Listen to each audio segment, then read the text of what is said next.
தம்பி, காஞ்சிபுரத்துக்கு எந்த பஸ் போகுது? தெரியாதுக்கா.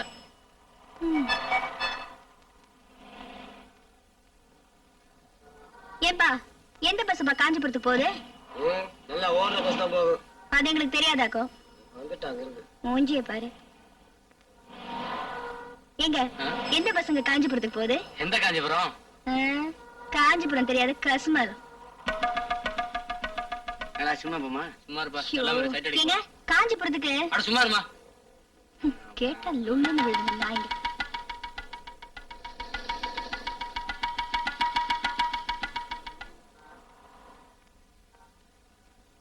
இங்க ராயபுரம் போற பஸ் தான் நிக்கும். காஞ்சிபுரம் போகணும்னா நீ வெளியூர் பஸ் ஸ்டாண்ட் தான் போகணும். யோ, நானே வெளியூர்ல இருந்து தான் வரேன். இன்னும் எங்கயா வெளியூர் போறது? உன்னை பார்த்தாலே தெரியுது வெளியூர்னு. நீ சொல்லவே வேண்டாம். ஆமா, காஞ்சிபுரத்துக்கு எதுக்காக போற? உங்க சொந்தக்காரங்களை பாக்குறதுக்காகவா? காஞ்சிபுரத்துல எங்க சொந்தக்காரங்க இருக்காங்க? காஞ்சிபுரத்துக்கு போனா காலாட்டிக்கிட்டே சாப்பிடலான்னு சொன்னாங்க. அப்படியா சமாச்சாரம்? அதுக்கு எதுக்காக காஞ்சிபுரத்துக்கு போகணும்?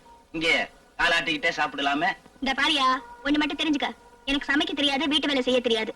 நீ எங்கயாவது கூட்டிட்டு போய் வீட்டு வேலை அது இதுன்னு சொன்னேன்னு வச்சுக்க, எனக்கு கெட்ட கோவம் வந்துடும். வேலை செய்ய பிடிக்காம தானே வீட்டை விட்டு ஓடியாந்துட்டு. நீ எந்த வேலையும் செய்ய வேண்டாம்.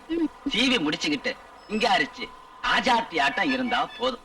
மத்தத நான் பாத்துக்கிறேன். ஆட்டோல போலாமா இல்ல டாக்ஸில போலாமா? எதுக்கியா பணத்தை வீணாக்கிக்கிட்டு பொடி நடையா நடந்தே போயிருவோமே. ஐயோ, என் செல்லம், நடந்தா காலு நோவுமே. ஆட்டோவிலேயே போயிடலாம். ஆரம்பம் தான் ஆட்டோ, அப்புறமேல டயோட்டோ. அப்படியா? ஆமா ஆமா, ஆட்டோ. ஆமா வரலட்சுமி, இங்க வந்து பாரு. புதுசா ஒரு லட்சுமிய கூட்டிட்டு வந்திருக்கேன்.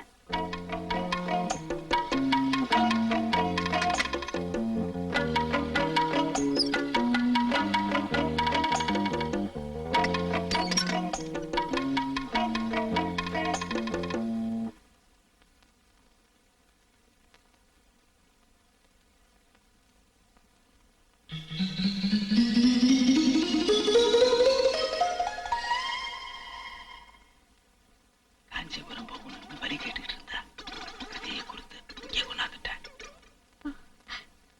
யோ, எனக்கு பயமா இருக்கியா? காஞ்சிபுரம் கொண்டு போய் விட்டுறியா? நான் வந்த வழியே திரும்பி போயிடுறியா? யோ, நான் காஞ்சிபுரம் போகணையா? எனக்கு பயமா இருக்கியா? யோ வேணாயா, நான் போறேயா. காஞ்சிபுரம் போனா காலாடிட்டு சாப்பிடலாம்னு சொன்னது உன்ன மாதிரி சோம்பேறிகளுக்கு இல்ல. அது நெசவு தொழில் செய்யற பூமி. தறி அடிக்க ஆளு எப்பவுமே தேவை. அதுக்காக சொன்ன பழமொழிய நீ தப்பா புரிஞ்சுக்கிட்டியே. இப்ப புரியுதா?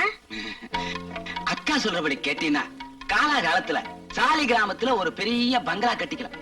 அக்கா சொல்றபடி கேட்டீங்கன்னா கழுத்து நிறையா நகை போட்டுக்கலாம். அக்கா சொல்றபடி கேட்டியா? நம்ம வீட்டுக்கு வந்த பிறகு நான் சொல்றபடி கேட்டு நடந்தா அவளுக்கு சந்தோஷம். இல்லனா என்னையா பொண்ணு ஊருக்கு புதுசா? புதுசு, ரொம்ப புதுசு. இன்னும் அப்படியே உடம்புல கிராமத்து மண்வாசனை கூட ஒட்டி இருக்குது பாருங்க. வம்பு பண்ணாம உள்ள போய் ஒரு நல்ல ரூமா பார்த்து செட்டில் ஆயிக்க பாரு. நீ கைப்படாத ரோஜாங்கிறதுனால 6 மாசம் ஒரு வருஷத்துக்கு ஆதரவாளர்கள் அப்படியே வந்து குவிஞ்சிருவாங்க. பெரியசாமி வர சொல்லி இவ வலது கை கட்ட வேண்ட பச்சை குத்து சொல்லு. லைசன்ஸ் நம்பரா? லட்சுமி வீடுங்கிற சுருக்கம். லவி 91 போட சொல்லு. போமா.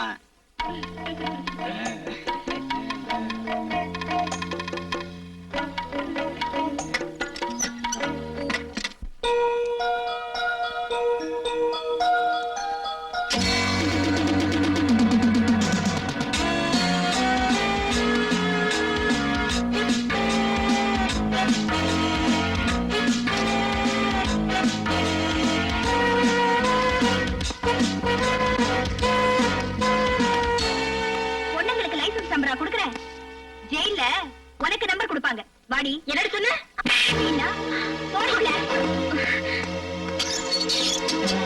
இமிடியேட்டா ஒரு எஃப்ஐஆர் ஃபைல் பண்ண. இவ்வளவு கோர்ட்டு கொண்டு போகணும். Yes madam.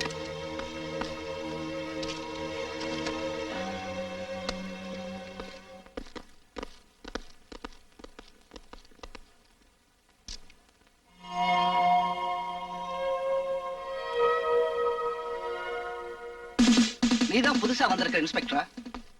Police station range தெரிஞ்சா மட்டும் போதாதுமா, மனுஷங்க ரேஞ்ச் தெரியணும். That is important. அந்தமா வெளிய அனுப்பு. சாரி சார், அவளை அனுப்ப முடியாது. அவ விபச்சாரம் மட்டும் பண்ணல, விபச்சாரம் பண்ண சொல்லி பல பெண்களை கூட கட்டாயப்படுத்திருக்கா. இருந்துட்டு போகட்டுமே, உனக்கு என்ன? இவ ஒருத்தி அரெஸ்ட் பண்றதால விபச்சாரத்தையே ஒழிக்க முடியும்னு நினைக்கிறியா? ரம்பா ஊர்வசி காலத்துல இருந்த விபச்சாரம் இருக்குதுமா. எதை ஒழிக்கிறோமோ இல்லையோ நாம ஒழியாம பாத்துக்கணும். அறிவு இருக்கா உனக்கு? இவள போய் அரெஸ்ட் பண்ணிருக்கிய. கனவு தரையா? Stop it mister.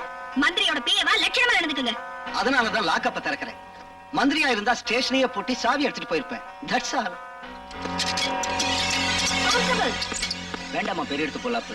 வேலை போறத பத்தி நீங்க வேணும்னா கவலைப்படாம இருக்கலாம். ஆனா இந்த ஸ்டேஷன் சேர்ந்த மத்த போலீஸ்காரங்க கவலைப்படாம இருக்க முடியாதுமா. பாத்தியா, அவன் பேசல, அவன் அனுபவம் பேசுது. உத்தியோகத்துல இருக்கிறது பெருசு இல்ல, உலகத்தை அனுசரிச்சு நடந்துக்கணும், அதுதான் முக்கியம். இனிமேலாவது எங்க இடத்துக்குலாம் வராது. எட்ரி கைய. போலீஸ்காரன்னு சொல்ல உங்களுக்கு எல்லாம் வெக்கமா இல்ல? மந்திரிக்கும் மானத்தை விட்டு சாப்பிடறவங்களுக்கும் பயந்துட்டு இருக்கீங்களே, இந்த உத்தியோகம் எல்லாம் உங்களுக்கு தேவைதானா? வேலைக்கு சேர்ந்த புதுசு நாங்களும் இப்படிதான் பேசிட்டு இருந்தோம். 4 ஊருக்கு பொண்டாட்டி புள்ளையோட பெட்டி தூக்கிட்டு சுத்தின பிறகுதான் நேர்மைக்கு என்ன மரியாதைன்னு தெரிஞ்சுச்சு. அப்போ எதுவா இருந்தாலும் அனுசரிச்சு போணுமா? ஆமாமா, மேலதிகாரிய காஞ்சமலத்தை பார்த்து கருவாடன்னு கேட்டா இது சாதாரண கரு இல்ல, நெய் கருவாடுன்னு சொல்லலாம். இதான் அரசாங்க சிப்பந்தியோட லட்சணம்.